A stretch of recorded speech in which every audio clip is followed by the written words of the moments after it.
Hi, good morning. My name is Father Rayappa. I'm going to talk about plants.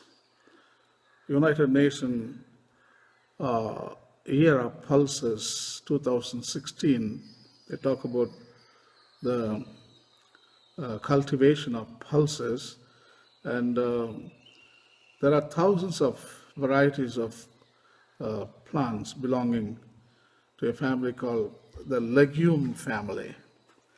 Actually, plants require large quantities of three minerals: nitrogen, phosphorus, and potassium.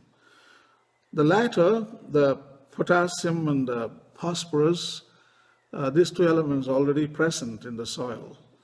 But nitrogen is atmospheric gas that plants cannot use directly.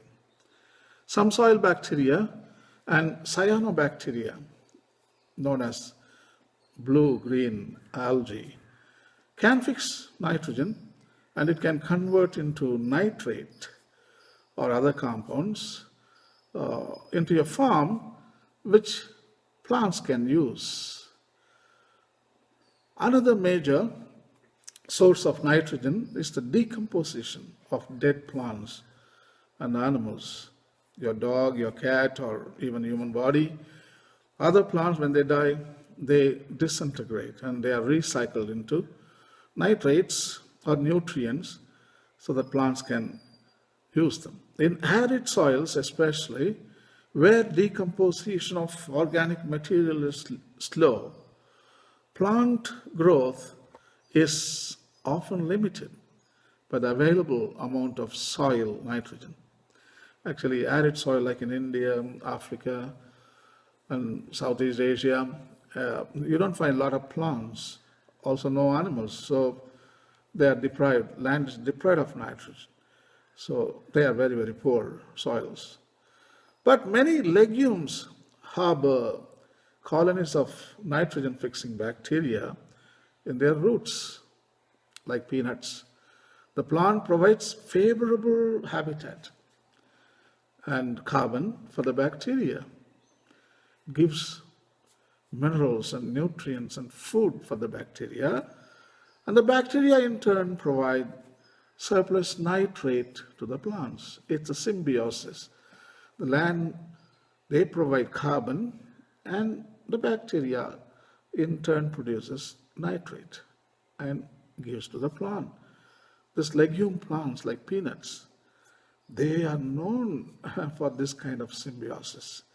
So the nitrogen-fixing legumes have higher concentrations of nitrogen compounds in their tissues than non-fixing plants like rice, wheat, barley, corn. They don't have nitrogen in their body and tissues, but the peanut and even the pigeon peas like dur dal, in Tamil we call it thovarai, all those plants rich in nitrogen. When legumes, leaves decompose, they release the nitrogen and enrich the soil. Also, people in India, in my family, they use it for fodder for cows and bulls. It provides a lot of nitrogen-rich food for the cattle. If you don't have cattle, just leave them in the field, in the soil, and then within 30, 60 days it's going to decompose, and it's not a waste, and it enriches the soil. So nitrogen is an essential element in proteins. So nitrogen-fixing plants can make large crops of seeds with high protein contents. Actually, not only in tissues and leaves nitrogen is stored, which was taken from the atmosphere, but it can be stored in small pots.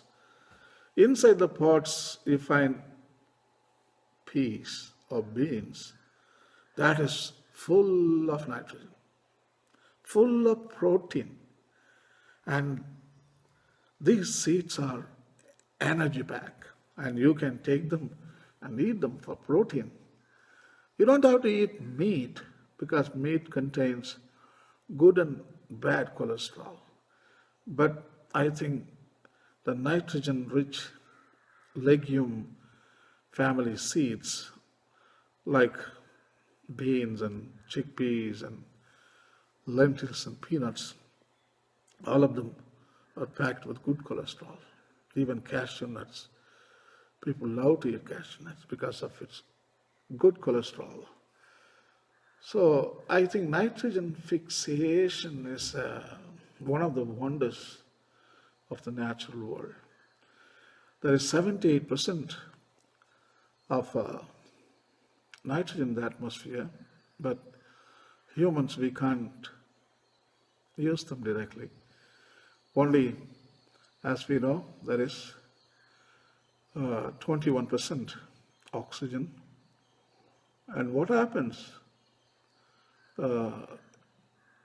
if you run out of oxygen?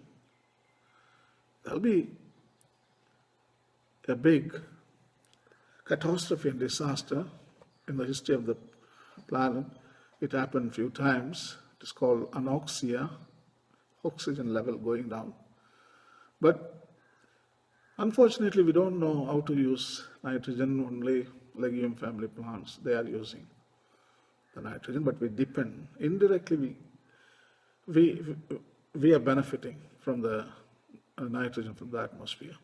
We may not fix directly, but plants do that job for us. So this is symbiotic relationship, isn't it? So anyway, it's one of the wonders of the natural world. And if you get a chance, please read more on legume family plants. And take care. Bye.